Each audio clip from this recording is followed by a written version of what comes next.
Oh, you mean the serious, devoted, lightning rod up the rump attitude? She glanced back at me and grinned.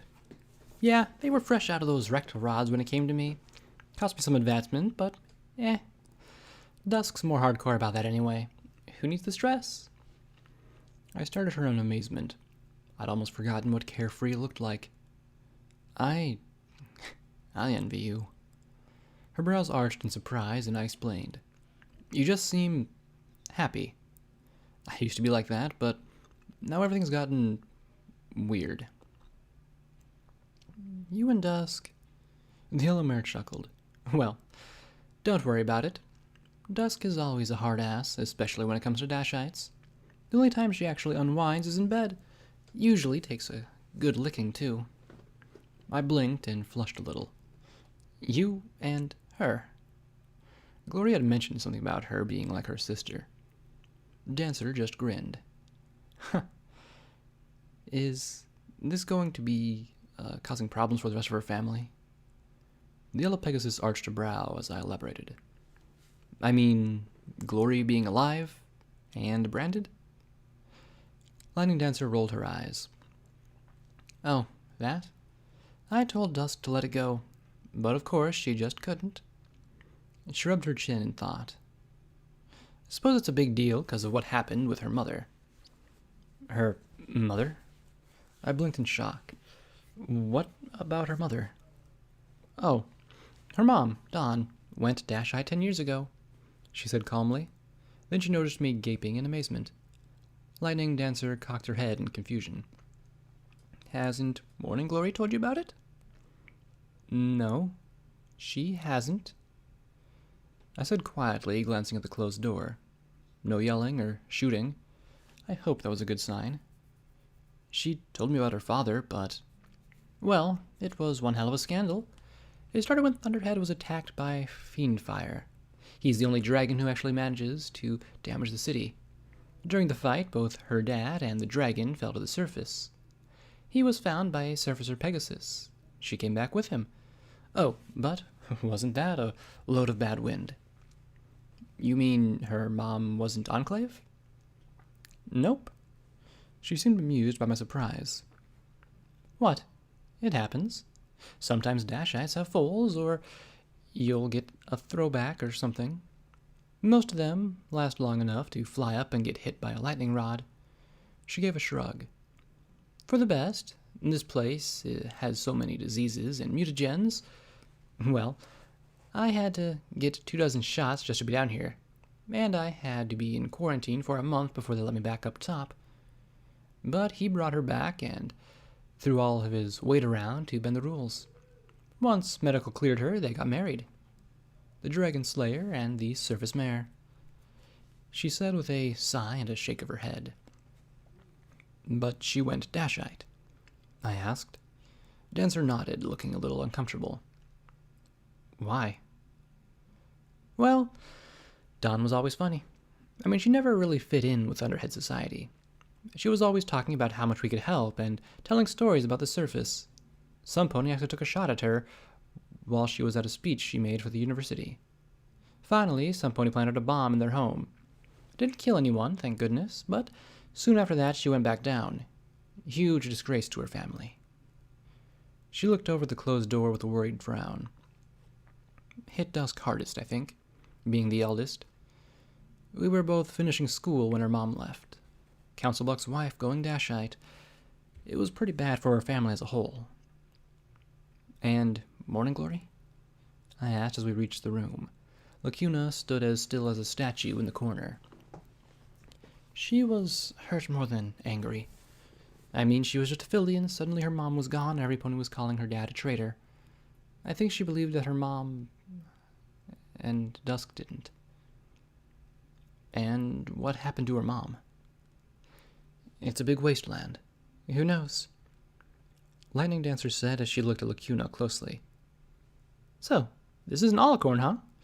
Never seen them around the hoof before. She hovered in front of her, frowning. Then she wagged her head back and forth, her tongue flopping back and forth as she rolled her eyes. Then she followed it up with 3 more goofy faces before her eyes widened. Ooh, She's so out of it. Out of it. I frowned up at Lacuna. Maybe that's what happened to her. The landing dancer looked at me. This is a unicorn thing, isn't it? Something like that, I muttered, wondering just how I was supposed to do this. Can you boost me up? I need to touch horns with her. It was a shot in the dark, but it was the only thing I could think of. Is that unicorn foreplay? She grinned as her tail wrapped around my waist and lifted me up onto her back. Her wings lifted me up steadily as I stretched up and touched my horn to Lacuna's. I had no idea if my horn would even work in the middle of a burnout, but I looked into her empty eyes, and it didn't build confidence. Nothing. Come on, Lacuna. I know you're in there. I tried to concentrate, but there wasn't even a flicker from my horn. There had to be something, some way to make a connection. Then it came to me. I closed my eyes as our horns touched and began to hum. It had only been 2 days ago, but it seemed like forever. Softly, I hummed the notes she'd played in Star House, and felt a tingle in my horn, and the world felt away. I stood on a black plain, the ground scoured bare of everything save shiny stone. A gale tore at me in one constant and unending gust. Only the stones provided any respite from the storm that cut at me for every second. The stone itself had been eroded into drawn-out spears of glass that shattered at the slightest pressure. In the distance were the black spires of Hoofington.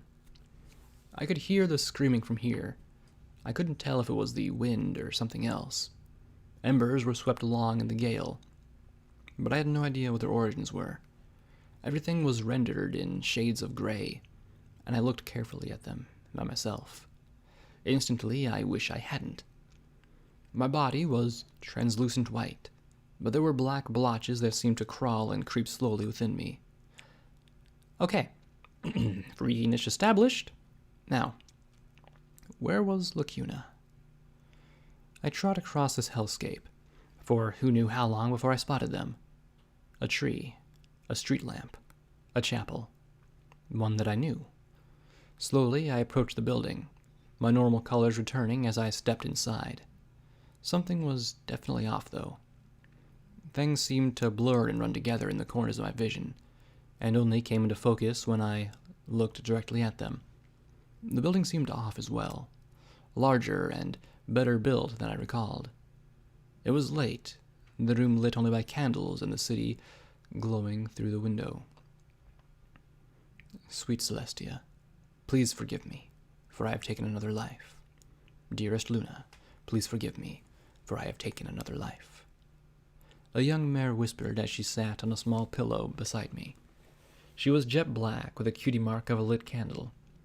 She rocked slowly back and forth, head bowed as she murmured the lines over and over again. Lacuna? I asked softly as I stood beside her. No response. Then I reached down and stopped her rocking. She blinked, and then slowly looked up at me. Palms? Who are you? You shouldn't be here. The chapel is closed until the goddess wishes to return. The gale outside made the building rock and creak. Psalm? This isn't real, is it? She shook as she dropped her gaze to her hooves. Sweet Celestia, please forgive me, for I have taken another life. She began again, shaking as she clenched her eyes shut. I stopped her again, the whole building rocking and groaning with the wind. Psalm? You're the marauder, Psalm. She gasped, her eyes growing wide. Macintosh's marauders. Before my eyes, she aged to the black mare in body armor. She hugged the sniper rifle, bowing her head. This is my penance. Your penance? For what? For us, whispered a host around us. I turned my head, and dozens of zebras appeared around us, and ponies too. Why did you kill us, Psalm? Did your goddess forgive you for our murders? They whispered in unison. Each one had a perfect ring in their head, with matching holes blown out opposite sides. "Sweet Celestia, please forgive me," she said desperately. I looked at the dead. The zebras I could understand. But why ponies? Why young ponies? "Psalm, what did you do?" I asked softly.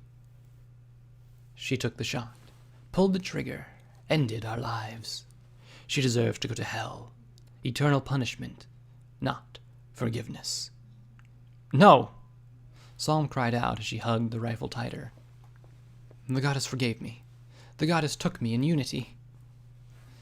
"The goddess cut you off. Unworthy, blood-soaked hooves," wailed the host. "You killed my family. You killed my children. You killed me," shrieked an undead host around her as the building continued to creak and shake like it was about to come apart. I stared at Psalm. Doof had been a rapist. Vanity had worked for Golden Blood. What had happened to Psalm after the Marauders split up? Slowly I knelt, reaching out to hold her. "Psalm, I know what it's like to do the wrong thing. I know what it's like to kill. Because it's all you can do. Because you had no other choice." I said softly. "She had a choice," roared the slain. "She chose to pull the trigger." Forgive me for I..." she stammered softly. "I do," I said quietly. "I forgive you. I pulled the plug. I pushed the button. I knew what it was like to damn myself. For all I knew, Psalm was a monster, much worse than Deus, but right now she needed my forgiveness. After all, there was no way she could forgive herself. The room around me turned into glowing yellow embers and whooshed inside of me. For a moment, standing on that tortured plane, I knew exactly how much forgiveness she needed. I'd killed 40 with the push of one button, and 400 with the push of another. Palms had been one hell of a sniper. She'd killed one by one. I looked at the remaining 2 structures, smelling chlorine and thinking about headshots. Slowly, I approached the second, the street light. Some ponies stood beneath it, and as I approached, I heard the strange city-sounding building. Slowly, the mare came into focus. Her blue hide was perfect to match P-21's, but her mane was a pale blue-white. She wore a gauzy dress of faintly discolored white lace that drew more attention to her intimate bits than concealed them. And there was shame, empty shame in her soft lavender eyes, as she looked at me with a hollow smile. "Hey, want to see a trick? 20 bits." As I stared at her, her smile trembled at the edges. "I mean, 15? I was completely baffled. "Who are you?"